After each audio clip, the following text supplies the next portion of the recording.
Feel the power. Oh, I can feel it. Our moment of triumph approaches. It's GrokTALK. This is a coalition of New Hampshire taxpayers. We're located at 8 North Main in Concord, New Hampshire. This is a repository for all things conservative and municipal. So if you have a problem in your town, your school, your budget committee, the right to know law, and now at the top of our list is voter fraud. You have a tip for us, some information for us, you want to join or help us out, cnht.org.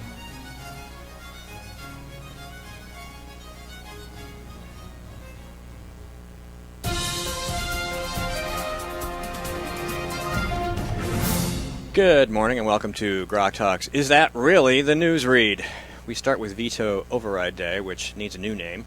After batting around a few suggestions, we've come up with Great PR for Governor Hassan Day, as not one of her vetoes was overridden. We also saw the legislature ignore process and approve a budget deal that gives Democrats nearly everything they wanted, plus a built-in kill switch on the business tax cuts the Republicans wanted. A switch that will be even harder to flick back once it has been flipped to off. Derek DeFresny from Citizens for a Strong New Hampshire remarked of the deal, while the budget compromise was far from perfect, Governor Hassan was unable to force through harmful policies such as mandatory reauthorization of Obamacare's Medicaid expansion, a hike in the state's vehicle registration fee, or an increase in the cigarette tax. She also had to concede and support much-needed business tax cuts that Republicans have been fighting for. Well, there is that, I suppose, but my remarks were a little bit less approving. So Hassan gets 97% of what she wants, and Democrats and Hassan can run on a business tax cut that will take longer to take root and boost revenue than the time allotted before repeal, for which Republicans will then be blamed. Does that sound about right? Parental rights with regard to advance notice of sexually explicit material in a classroom and provisions to secure the right to opt kids out of statewide assessments failed to get the votes needed for repeal. Constitutional carry also failed to achieve an override veto. We're going to take a little sidetrack here. The annual celebration of Scottish music, athletics, dance, food, and drink has returned to the White Mountains in New Hampshire. The 40th New Hampshire Highland Games and Festival is underway from September 18th through September 20th at Loon Mountain Resort.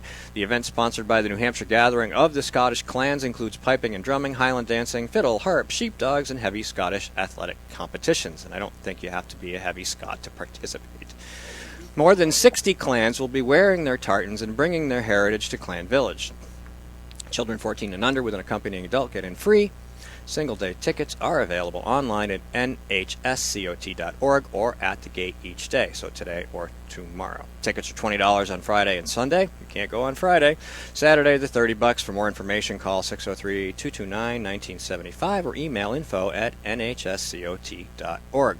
Tomorrow, September 20th, is the New Hampshire Center for Constitutional Studies Constitution Day Forum, where we will be at, or at least some of us will be, at the Sheraton Harbor Side Hotel and Conference Center, 250 Market Street, Portsmouth, New Hampshire. Guest speakers include Dr. Alan Keyes and Dr. Edwin Vieira. The event runs from 1 to 8 p.m. and dinner is included. Visit nhccs.org for more details. Groktober is just around the corner. GrokTALK will be broadcasting live from the Practical Federalism Forum at Southern New Hampshire University in Manchester on October 3rd. We may be at the Republican Liberty Caucus Convention at the Crown Plaza, Nashua, on October 10th in some form. We plan to be, but we'll have to see how that works out based on travel schedules, work, and other things. And the 603 Alliance GPS Caucus is coming up at the Hopkinton Fairgrounds in Hopkinton, New Hampshire on October 17th. Pre-sign-up is available online at 603alliance.org. Hi, this is Rich Gerard, host of Gerard at Large in the Morning, the Manchester area's only locally owned, locally operated, focused, and interested, riveting radio show, heard live every Monday through Friday from 6 to 9 on 90.7 FM WLMW New Hampshire Family Radio, and available 24/7 live or archived at gerardatlarge.com. Be sure to tune in.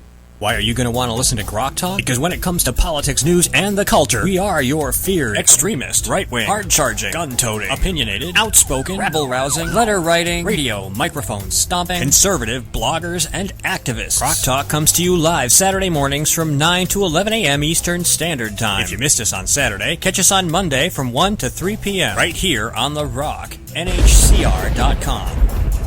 GrokTALK. From the CNHT studios in Concord, New Hampshire, just a few blocks from the New Hampshire State House, this is GrokTALK. 3, 2, 1.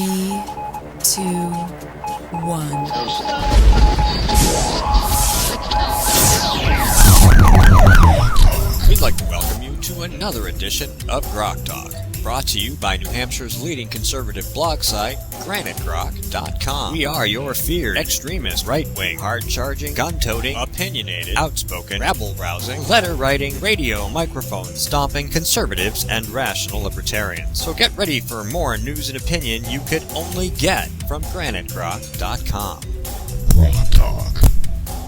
Okay, I have not endorsed Carly Fiorina. I just want to get that out there. I haven't endorsed anybody, but and none of us have, and we're following the interesting candidates, and some are spiking interest, and some are not. And you report on the ones that say or do interesting things, or suddenly attract the attention of the public. welcome to GrokTALK, by the way. It is Saturday, September 19th, 2015. Great show as always. Always like to bring you these interesting guests. Susan Olsen's going to be joining us at 9:30 to go over the lack of veto override events that occurred this week, particularly with a focus on SB 116 constitutional carry. Steve Lonigan from FixADollar.com is also the Director of Monetary Policy at the American Principles in Action, which is holding an event that we just announced we're going to be at coming up at Southern New Hampshire University. We've been talking about it. We'll have some more news and information. You can go to the American Principles in Action website, which I can't remember the name of at the moment, but if you look that up, you'll see the details and you can attend the event. And, of course, we have lots of things to talk about. There was a debate this week. We've had some interesting traffic on the website. We want to talk about some of the blogging that we've done and encourage you to go read those things. As always, we are on Facebook and Twitter, and you can listen to this and past programs on Spreaker, Stitcher, iTunes, TuneIn, iHeartRadio, and YouTube and Ustream.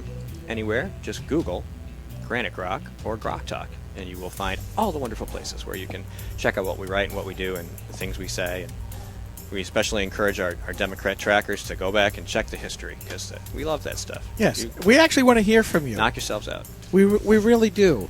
Yeah. We really want you to say something. Go ahead. Yeah, because it's like free our- blog material. It's Make like you our just threw a day. big steak right in front of me. Yeah, make our day. I'm going to toss it on the grill, and we're going to have some fun. Yeah, so for instance, let's throw out one little piece of steak meat, red meat for you guys. It doesn't matter that Trump's not talking about that guy who brought up the Muslims at the event in New Hampshire. So there, you guys can stick it. Yeah, as usual, we're going to try to begin with the Whiskey Tango Foxtrots. There's always a ton of them. Skip was doing a little research. We had some fun before the show. We didn't talk about them in the pre-show because we spent most of the time talking about how we didn't endorse Carly Fiorina. Yes. Because apparently, if you post a poll and the person in charge of at the top of the poll, if you include their name, like it's relevant to the content or something, you may be endorsing them. Okay. Yeah, so now you're seeing what happens when you put a name in. I used to get it all the time a couple of cycles ago when I started not to put in Ron Paul's name into the polls I put up on Granite Rock, mostly because it would always flood the poll with Ron Paul folks. And I never could understand, why is he doing so well online, all over, not just on Granite Rock, and do nothing, a nothing burger on online, not on online, but on scientific polls, by the regular polling folks, until I found out that there were two sites that the Ron Paul folks had organized, and they actually went out and hunted for the online polls and then would direct all of their folks, go vote only once, but go vote. So I got in trouble when I started not to put Ron Paul's name up. And in deference to some of the people who have reached out to me, some of them are just sending me more news, which is good. Thank you very much. I've learned a lot, some great links, and we will try to explore those. I want to make it clear that my absence of exploring them is not a sign that I've endorsed Carly Fiorina. It is a sign that I am very busy and I have a family, and that I have to pick and choose the things I want to write about. But it's a long and complicated story. Eyes open. Yeah. But I just think it's hysterical that I got in trouble for taking a name off. You got in trouble for putting up a name. Trouble's not so much the word, but people make assumptions. Flack. It is Facebook and Twitter and those places, and those are noisy. They're sewers, and it's great. That's where I get most of my news from. I mean, the story that I wrote about the New Hampshire driver's licenses and DHS and them, you're not being able to use those to board an airplane at some point in 2016. It's a great story. It's something I wasn't aware of. It's something that's always been coming. Mm-hmm. That just I never got covered. And Michelle Lavelle, who's a friend of the program, we've had her on before. She happened to post a link from Travel and Leisure on Facebook And I went, huh? So I followed the link and I read the story, and then I went to DHS and I looked up what they had and what the Real ID deal was. And then I followed some of those links, and then I went and looked for history in New Hampshire on when we voted to not enforce it, basically repeal it, in 2007, and put together what I could in a couple minutes, and I posted a story, and it's a great story. I mean, a lot of people weren't aware of it, and so that's the kind of service that we're attempting to provide. Same thing with the poll on Fiorina. We want to try to find news. And a lot of time we just throw stuff out there and see what sticks. And we try and make sure we're bringing you new and relevant stuff. And that worked. And it worked. So it's a great story. And I've seen some great comments on Facebook. I've seen some reps who said, yes, there are bills and LSRs being put together. There's things in the Transportation Committee that people are working on to try to get around this whole problem or to come up with a fix that's convenient, that doesn't require us to have an enhanced license which has an RFID tag in it, because there's a lot of laws in New Hampshire that prohibit that. So, it's a big problem for us. We really have done a great job of limiting the amount of surveillance the state can do. I wrote a post at watchdog.org on the cameras and the RFID tags in the Easy Pass and all the laws and things and the concerns regarding that and how it's very limited and what it can be used for and what it can be stored and for how long. And so that's important in New Hampshire, and the legislature didn't want Real ID. I mean, a Democrat majority legislature and a Democrat governor overwhelmingly voted to kill this. No Real ID. Right. So now, and it's never been something that's popular in the state. Regardless of how liberal some people may be, even the Democrats are like, we're not comfortable with that. Right. So, again, I'd like to see what happens. I'm going to try to reach out to some of these people and get some more details if I can and do a follow-up. Yeah. Well, Real ID was a perfect example in practical nullification at work. You mentioned nullification, you mentioned the 10th Amendment, and the Democrats will froth at the mouth. Oh, but they loved it for Real ID. But if you're talking about medical marijuana, or if you're talking about rolling back some of the surveillance states, you've got an interesting confluence or convergence of libertarians and liberals in this case that said hell no to Real ID in more than half the states at the time, and I'd like to see how many states have actually stuck with that position. And the same thing with medical marijuana is, regardless of what you think about people and marijuana, it's not a federal freaking business. Somebody's calling. Well, look, yeah, I saw the flash. Just put them right on the air, because when Which you line? do one probably, I don't know. Yeah, one's flashing. Skip. Just go live. Don't Plug even worry in about the plug phone in thing. and answer. Hey there, how you doing? Hello. Who is this? This is Granite Grok? This is Granite Grok. Yes, this is Radical Moderate. Hey, Red. I heard Steve. I hope you do not think that I thought you were stumping for Carly. No, it wasn't you. It wasn't you. Okay, no. My whole purpose was to try and vet the poll, not any reflection. Oh no, absolutely. Nope, that's fine. I wasn't complaining. I wasn't you. No, it was not you. But I appreciate the fantastic columns that you guys have been coming out with lately. They're just, they're on a tier, right up there, with a Breitbart, and they're fantastic. That is high praise indeed, sir. Yes, it is, especially from somebody who spends so much time engaging conversation on our website. Yeah, I can barely hear you guys. Oh, really? That's see. weird. We'll try to boost you up a little bit. What Steve was saying is that's high praise, because someone like you who spends so much time writing what I consider, long comments in defense of what's going on, we thank you very much. Well, I just happen to have the luxury of being able to work on my computer, so I switch back and forth. So it's, but it is, once again, it is very enjoyable to read your work. Everybody, Kimberly's, and especially the new rocksters that you have added. But the quality is incredible. It's really the only voice in New Hampshire that's offering any type of independent thought. My opinion is that we certainly have controlled media in this state, which is one of the problems. It's stopping the truth from breaking through, and allowing people to make intelligent decisions politically. So what do you think about this driver's license thing? Yeah, well, that's if you notice my comment on there. I haven't checked yet. It seems obviously it's a violation of the Commerce Clause. I mean, I do not understand why no type of legal response has been mounted against it. You know, and once again, if one party breaches the contract, it makes the contract null and void. I actually have another thought on an angle to attack that. So I'd certainly like to do a quick body count, as it were, to see how many states are still on the nullification There is a map side. that I posted with the post of states that are complying with Real ID. Yeah, in one form or another. And it should be less than half, unless they've wimped out. But here's my thought. You know, the Constitution requires that the states give full faith and credit to the judgments and edicts of each other, especially as regards driver's licenses, marriage licenses, and I damn well wish it was pistol licenses. But let's stick with what we have. Are we saying that we're considering the driver's licenses of half of the states to be invalid across the nation, or is the TSA a law unto itself? That's a good question. We're going to take a really, really short break. You can stay on line, Rad Mod, if you want. Hang on. We will be right back after I push a bunch of buttons like always. Hi, this is Rich Gerard, host of Gerard at Large in the Morning, the Manchester area's only locally owned, locally operated, focused, and interested, riveting radio show, heard live every Monday through Friday from 6 to 9 on 90.7 FM WLMW, New Hampshire Family Radio, and available 24/7 live or archived at GerardAtLarge.com. Be sure to tune in.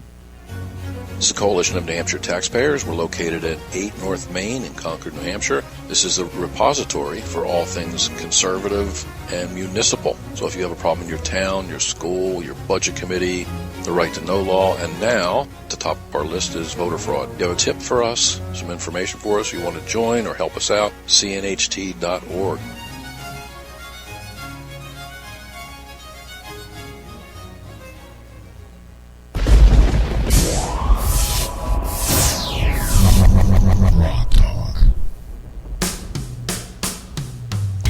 We are GrokTALK, live or podcasted from Concord, New Hampshire, depending on when you're listening.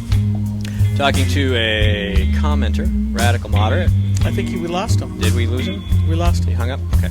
That's okay. He didn't have to stay on the line. He made his point, and we have since moved on, unless I did something to...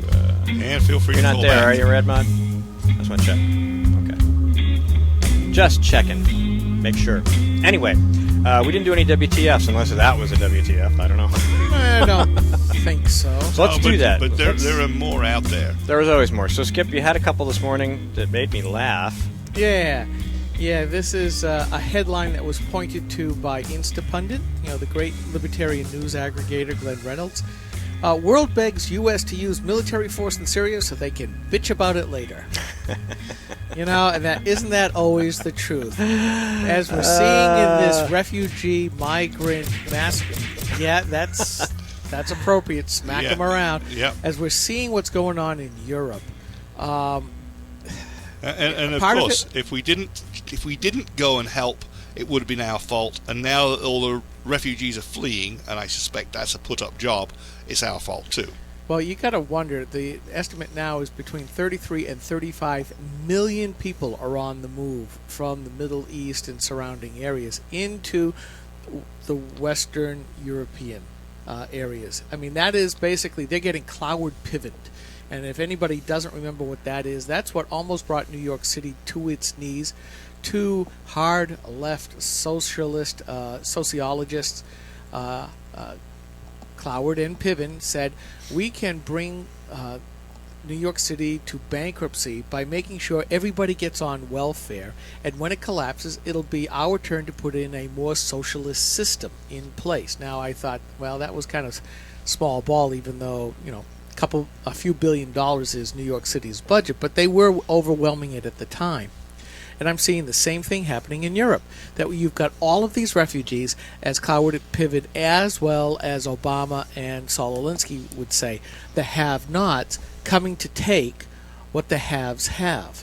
And for all of the EU's stuff of saying, well, we're going to go ahead and we're going to have liberal policies on, within ourselves about asylum, this, that, the other thing. All of a sudden, the idealism for which that has been expressed is now being turned into barbed wire fences. Mike, you were going to say something. Yeah, I was. Well, see, it's interesting.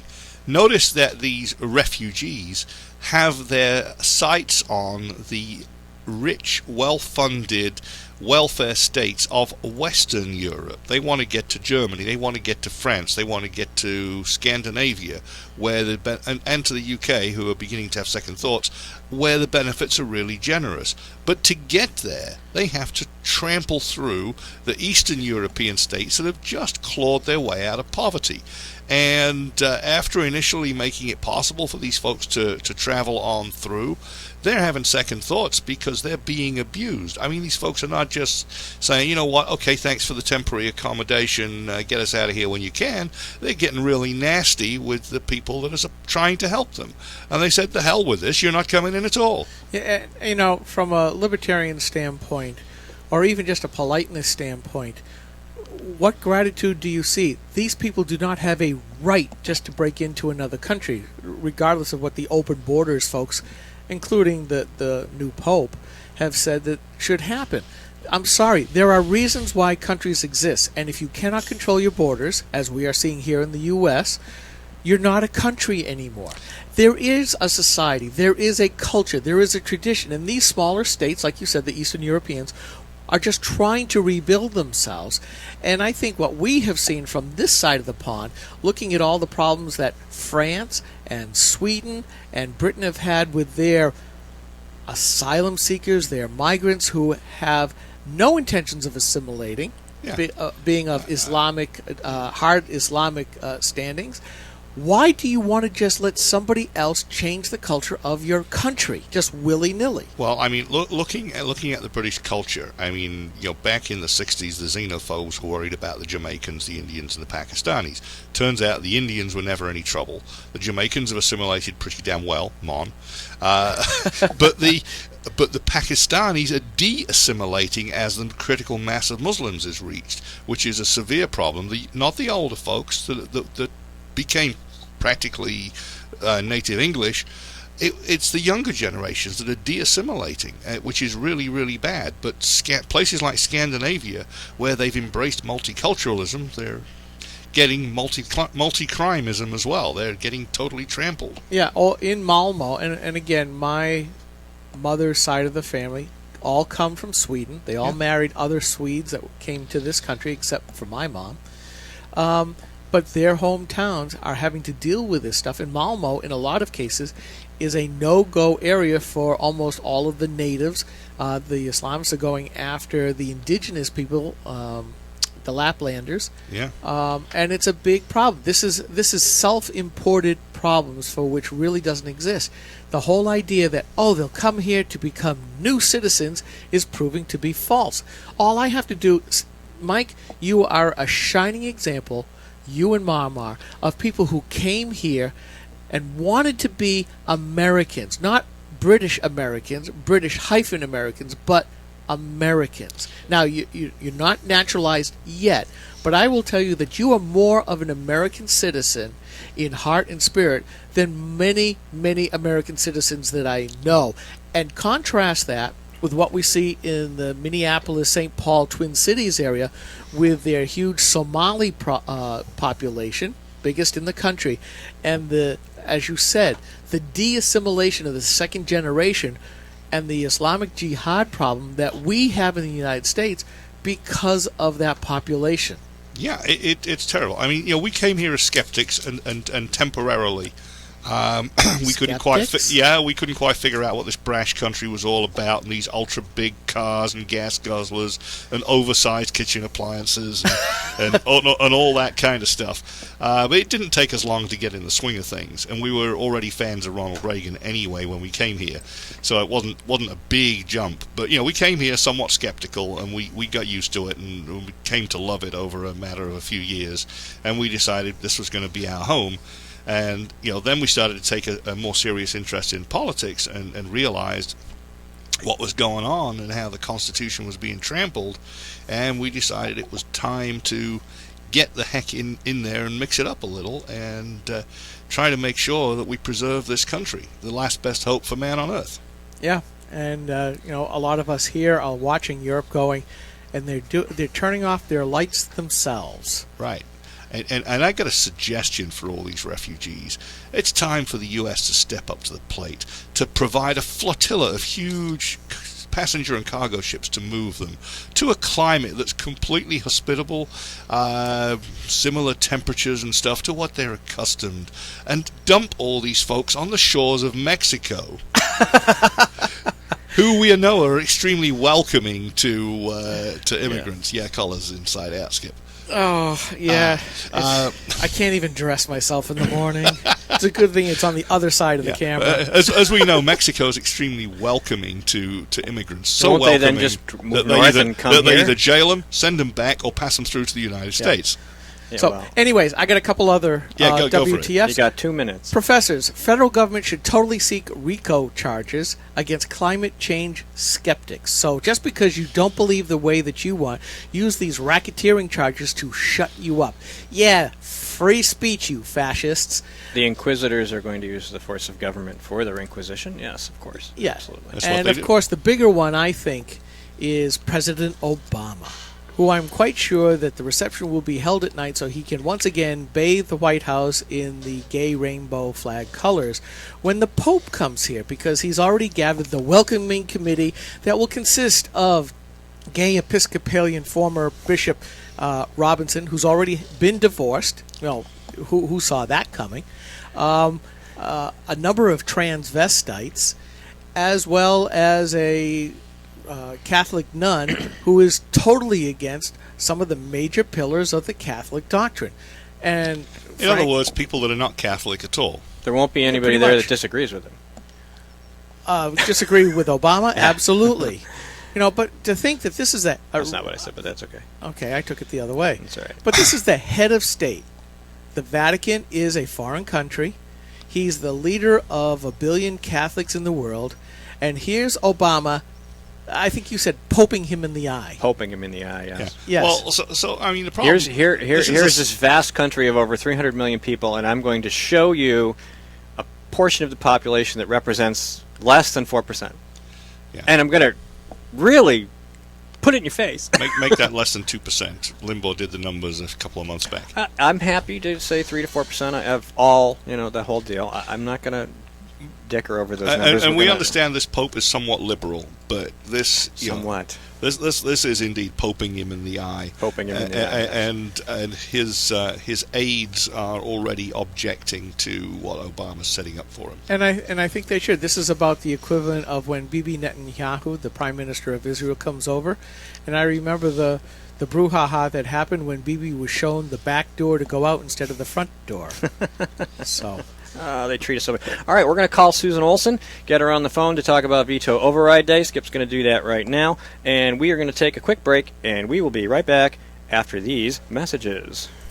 Talk comes to you live almost every Saturday morning from 9 to 11 a.m. Eastern Time on New Hampshire's leading conservative blog site, GraniteGrok.com. You can also listen live at Spreaker.com. If you missed a live show, catch up with the podcast at GraniteGrok.com, Spreaker.com, on Stitcher Radio, at iTunes, TuneIn, or iHeartRadio, and now on The Rock, New Hampshire's Christian radio station, TheRockNHCR.com. Grok Talk is a mobile-ready broadcast, so you can listen anywhere, anytime on your PC, laptop, tablet, or smartphone. Grok Talk.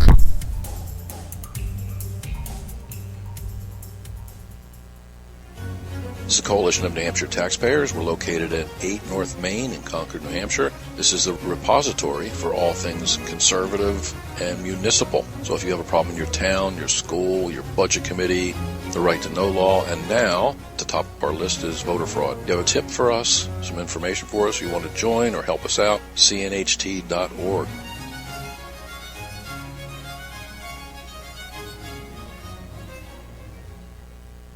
From the CNHT studios in Concord, New Hampshire, just a few blocks from the New Hampshire State House, this is Grok Talk.